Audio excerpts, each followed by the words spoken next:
resonating in my mind. She had a lot of sayings, some of which I have quoted from this pulpit before, but the one that's been resonating in my mind so much over this past week is this one. Find a penny, pick it up, all the day you'll have good luck. Find a penny, let it lie.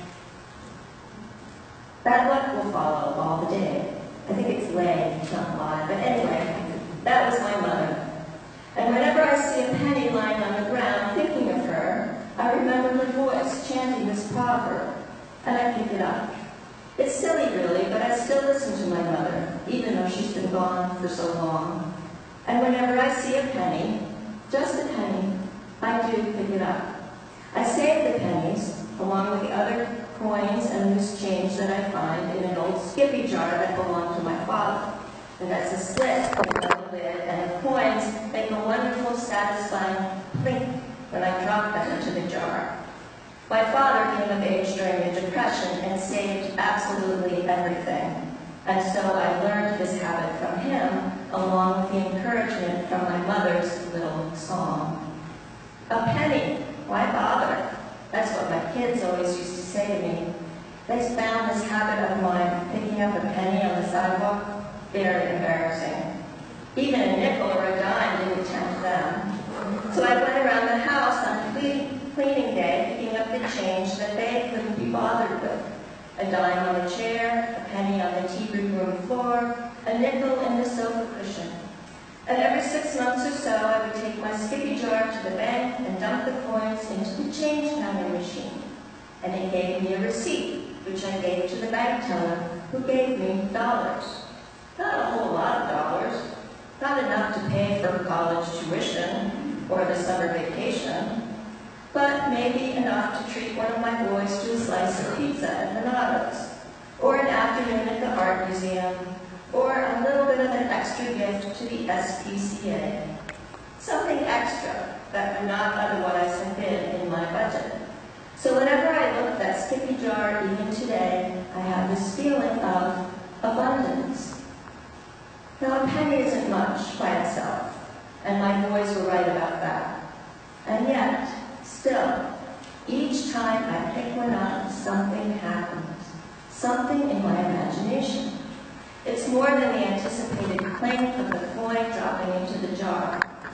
It's not just the accumulating weight of the coins, or the self-satisfaction at my own thriftiness, or the promise of some long-saved-for treat. It's not even the connection with my deceased parents, whose values and aphorisms continue on through my little habit and in my head. No, something else happens. Whenever I pick up one of those pennies, I begin to feel generous, wealthy, profligate. This is money I didn't work for, after all. All of it, every coin of it, was a gift. And it makes me want to spend it with abandon on things that I would not normally indulge. Now, at first hearing our parable for today, it might not seem to fit very well with my penny pickup story. We regular churchgoers know the components of this parable of the talents very well. The master who goes away on a journey, the 3 slaves entrusted with varying numbers of talents, the 2 more generously endowed slaves who invest and increase their master's wealth, the 3rd slave who takes the single talent and buries it in the ground, the praise of the master for the first 2 slaves and his exceedingly harsh indictment of the 3rd. No matter how we interpret it or have it interpreted for us by generations of preachers and stewardship chairs, that final sentence remains unforgettable. As for this worthless slave, throw him into the outer darkness, where there will be weeping and gnashing of teeth. Weeping and gnashing of teeth in the outer darkness seems harsh, doesn't it? What did the 3rd slave do to deserve such terrible punishment? After all, he didn't lose the portion of his master's wealth that was in his care. He didn't squander it on his own pleasures, as a character in another well-known parable did, receiving a much more generous reaction from his father when he returned home. All the unfortunate slave in today's parable did was to keep the talent safe, and he did so based on his assessment of his master's character. Master, I knew that you were a harsh man, so I was afraid. And his assessment became a self-fulfilling prophecy out in that outer darkness where he's gnashing his teeth. Why was the third slave given only 1 talent? Why the other given 5 or 2? The story doesn't really say too much about that. My guess is that isn't really the point of the parable, and it would be fruitless to waste our time debating that question. Because time is the point here, don't you see? Jesus tells this parable in the context of a long list of sayings about the kingdom and about the end of time. It is, in fact, the last parable in Matthew's account before Jesus is handed over to death. He didn't have much time, so what he did with the little remaining to him mattered a good deal. And he's telling us, his disciples, guess what? We don't have much time either. The kingdom is coming. In fact, it is already partly here.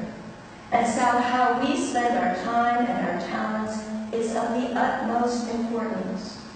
We can wonder why someone else was given more and be angry about it.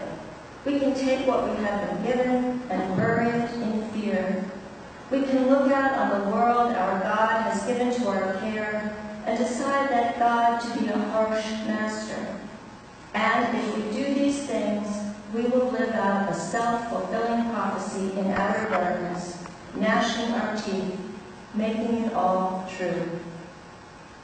But let's step back for a moment from our 1 talent, if that is in fact what we think we've been given.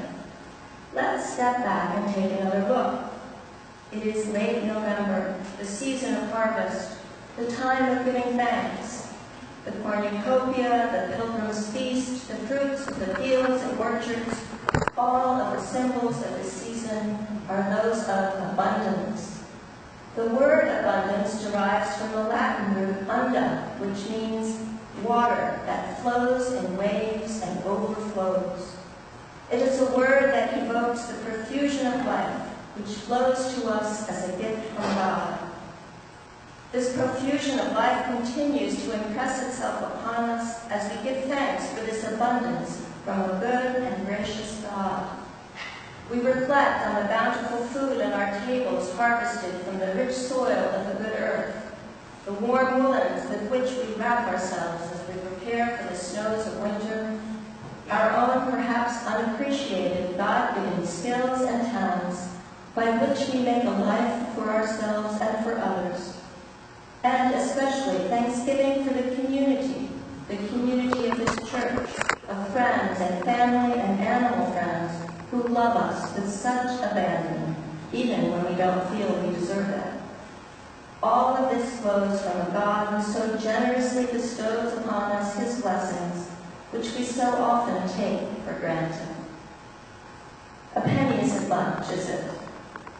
Or is it? A talent isn't much, or is it? In fact, it is the attitude with which we receive the gift that multiplies it into abundance, or instead buries it in the dark winter soil in fear. Sure, when we dig it up again, it will still be there, unchanged, intact, dead. But what if we see our talent for what it is, an infinitely promising gift, unearned, unasked for, ready to multiply and provide abundance for us and for all around us. A picked up penny in a jar, a single talent invested with confidence, and the expectation that our God is one of rich and abundant rewards. It's all in the attitude, don't you see? We make it true by our own response. Fear will produce harshness and finitude just as expected. Joyful gratitude produces a universe of blessings.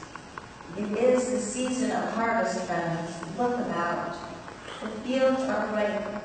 The ground is strewn with copper pennies. The air is filled with cascading gold. The wealth of an abundant hand scatters blessings all around May we be thankful. May we encourage each other to say daily, thanks be to God.